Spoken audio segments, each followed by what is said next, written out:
26 नवंबर 2009 की रात। समय करीब 2 बजे का था। दिल्ली से सैकड़ों किलोमीटर दूर उत्तर प्रदेश के गाजियाबाद में एक घर पूरी तरह शांत था। घर की लाइटें बंद थीं और मेजर मोहित शर्मा की पत्नी रचा गहरी नींद में सो चुकी थी। उन्हें जरा भी अंदाजा नहीं था कि आने वाले कुछ घंटों में उनकी जिंदगी हमेशा के लिए बदलने वाली है। उसी समय कश्मीर की कुपवाड़ा घाटी में बर्फबारी हो रही थी।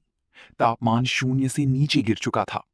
घने जंगलों के बीच 10 से ज्यादा भारी हथियारों से लैस आतंकवादी एक घेरे में मौजूद थे और उस घेरे के बीच खड़ा था एक अकेला इंसान, मेजर मोहित शर्मा।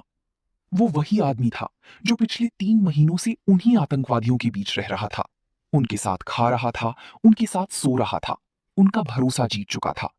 लेकिन आज की रात वो भरोसा टूट चुका था और अब मोहित पूरी तरह अकेले थे।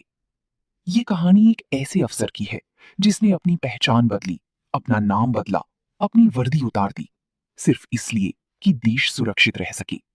वो दुश्मनों के बीच रहकर उनकी भाषा बोलता रहा, उनके साथ उठता बैठता रहा और हर रात इस डर के साथ सोता रहा कि अगर उसकी असली पहचान खुल गई तो अगली सुबह देखना नसीब नहीं होगा। और जब वक्त आया तो उसने अकेले ही लड़ाई लड़ी। ये सिर्फ एक मुठभेड़ की कहानी नहीं है, ये उस इंसान की कहानी है जो हर दिन अपने आप से लड़ता रहा और कभी हारा नहीं।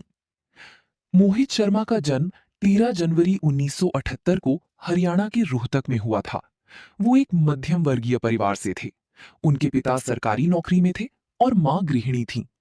घर में अनुशासन था, लेकिन सेना से जुड़ी कोई परंपरा नहीं थी। मोहित ने खुद अपनी राह चुनी, पढ़ाई में तेज, खेलों में आगे।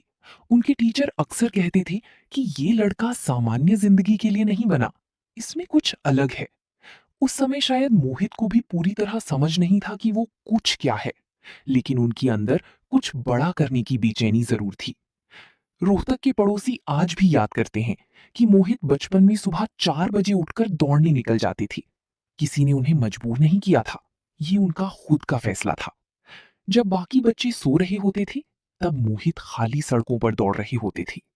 यही अनुशासन, यही जिद उन्हें अलग बनाती थी। स्कूल खत्म होते होते उनका फैसला पक्का हो चुका था।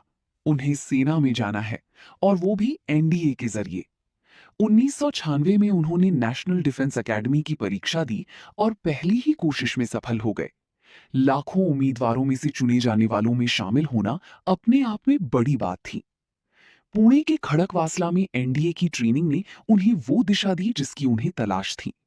3 साल की कठोर ट्रेनिंग के बाद वो देहरादून की इंडियन मिलिट्री एकेडमी पहुंचे। पासिंग आउट परेड के बाद वो दिन आया जब उनके कंधों पर स्टार सजा। 2001 में उन्हें भारतीय सेना की 5 पैरा स्पेशल फोर्सेस में कमीशन मिला, जो देश की सबसे एलीट यूनिट्स में से एक है। यहाँ ट्रेनिंग बेहद कठिन होती है और बहुत कम लोग इसे पूरा कर पाते हैं, लेकिन मोहित ने इसे पूरा किया। स्पेशल फोर्सेस की ट्रेनिंग इंसान को अंदर से बदल देती है। ये सिर्फ शरीर को नहीं बल्कि दिमाग को भी मजबूत बनाती है। दबाव में फैसले लेना, अकेले खड़े रहना और हर परिस्थिति में सही करना। मोहित उन लोगों में थे जो मुश्किल हालात में सबसे शांत रहते थे। जब बाकी लोग घबरा जाते, तब उनके चेहरे पर अजीब सा सुकून होता, जैसे उन्हें पता हो कि क्या करना है। जल्द ही उन्हें एहसास हुआ कि उनकी असली ताकत सिर्फ हथियारों से लड़ने में नहीं, बल्कि दिमाग से लड़ने में है। वो अपनी पहचान बदल सकते थे, किसी भी माहौल में खुद को ढाल सकते थे।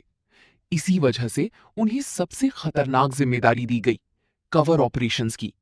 ये काम सिर्फ बहादुरी नहीं, बल्कि असाधारण मानसिक मजबूती मांगता है। यहाँ आदमी अकेला होता है, हर तरफ दुश्मन, और एक गलती मतलब मौत। मोहित शर्मा को चुना गया। उन्होंने बिना हिचकिचाए ये जिम्मेदारी स्वीकार की, वर्दी उतारी, नाम बदला और एक नई पहचान के साथ दुश्मनों के बीच घुस गए। पहले कुछ हफ्ते सबसे कठिन थे।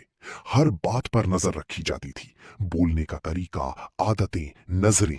लेकिन मोहित हर परीक्षा में पास हुए। धीरे धीरे उन्होंने आतंकियों का भरोसा जीत लिया।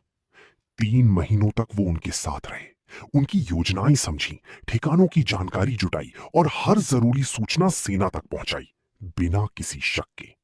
इन 3 महीनों में उन्होंने अपने परिवार से कोई संपर्क नहीं किया, हर दिन डर के साथ जीते रहे, लेकिन कभी डगमगाए नहीं।